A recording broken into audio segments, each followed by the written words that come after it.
Hello guys! Hello! Scorpio, welcome dito sa aking channel, Kapalaran 888. Alamin natin kung anong messages, vibration, gabay, energy para sa lahat ng Scorpio friends natin na nanonood. Okay, kung bago ka sa channel ko, please like, share, and subscribe. Pakipress ang notification bell button guys, para ikaw ang unang makapanood sa ating mga videos. Okay, Scorpio, trap in fear. Pwedeng naka-alis ka na dyan sa trap in fear mo na yan. Okay, Scorpio. Okay, so kung makikita mo dito, meron kang number 8, trap in fear. Next is recognition and reward. Next is spiritual strength, Scorpio. And triumph, victory and success. And last card natin is base chakra. So magkakaiba yung barahan nyo sa Pisces, pero parang pareho lang yung message niya. Kasi itong base chakra na to is parang new beginnings to. Okay, so dito sa base chakra, sinasabi ng baraha dito na new beginnings, mayroon kang posibleng ginawa or sinisimulan sa ngayon na pwedeng magdala sa'yo ng triumphant success. Okay, so parang nagsisimula ka pala ngayon ng bagong trabaho or negosyo, or pwedeng bumalik ka sa bago mong or sa dati mong pinagtatrabahuhan, or bumalik ka doon sa dati mong mindset or sa dati mong goals. Okay? And dito sa barahang to, sinasabi na kailangan mo din, like kahit nasabihin natin na yung purpose mo or yung iyong tawag dito, yung iyong purpose ngayon is success, makapagsimula ng bagong buhay, maging matagumpay, kailangan mo pa rin ng spiritual strength. So, make sure na yung connection natin sa ating spiritual ay nandun pa rin kahit na busy tayo sa ating ginagawa sa trabaho. Okay? Yung trap in fear mo, wala na yan eh. Kasi pwedeng yun, nakaalis ka na sa sitwasyon na hindi maganda, mapa-financial or emotional. And ngayon is, yun na nga, wala ka na doon sa sitwasyon na natatakot ka. Kasi siguro dati unemployed ka. Syempre, pag wala kang trabaho, matatakot ka talaga na, lalo na sa usaping financial, kasi hindi mo alam kung saan ka kukuha ng mga panggastos mo for the next month, for the next day, or ganito, ganyan. But now, kung makikita mo itong base chakra mo, sinasabi na nandun ka na, on the way ka na, nagsisimula ka. Parang ang base chakra nito guys is parang kung nagpapatayo ka ng bahay, meron ka ng 4 na foundation, 4 na pundasyon na pwedeng maging stable para makapagsimula ng bagong bahay.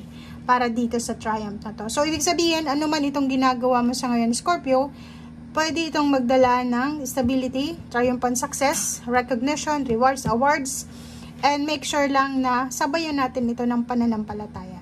Okay?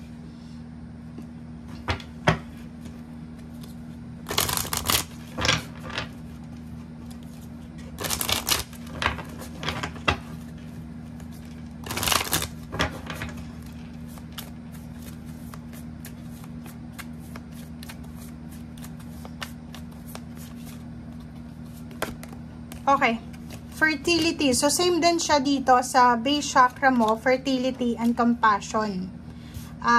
So, yun.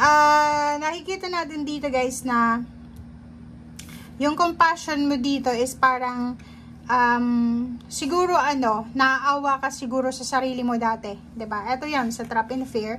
Pwedeng dati naaawa ka sa sarili mo dahil hindi mo magawa or hindi mo mabili kung ano yung gusto mong gawin sa buhay mo, or gusto mong mabili para sa buhay mo or sa sarili mo or sa pamilya mo if may anak ka. But now, sinasabi ng baraha sa'yo dito na ngayon is may pagkakataon ka na. 'Di ba? Parang ngayon is binibigyan ka ng pagkakataon ng universe, or may choice ka ngayon na gawin kung ano yung pwedeng, yun na nga, source or pwedeng panimulan, tama ba yung Tagalog? Simulan ng victory and success natin dito. So, kung makikita mo dito, if ever ang dami-dami mong ideas regarding financial prosperity and abundance, regarding stability and security ng family, Yun ang nakikita natin dito, okay? Bigla akong nawala. Okay, so yung fertility na to, may iba sa inyo dito na posibleng buntis or magbubuntis pa lang, or nalaman na buntis na, or may mga iba sa inyo dyan na gustong magsimula ng bagong negosyo, mag-travel, yung bago yung mindset nila tungo sa kaunlaran ng kanilang buhay. Okay?